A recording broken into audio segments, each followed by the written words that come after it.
How to remove ads on Android. This tutorial shows you how to block ads across all apps and browsers using a private DNS on your Android device. First, open the Settings app on your Android device. After that, tap on Connections to open the connection settings. From there, tap on More connection settings to see additional options.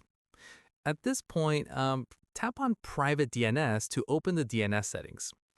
In the next step, select Private DNS Provider Hostname from the options. Following this, type in dns.adguard.dns.com in the field provided. Once done, tap Save to apply the new DNS settings. Finally, go back to any app or browser and you'll notice ads are now being blocked across your entire device without needing to download any additional app. And that's it.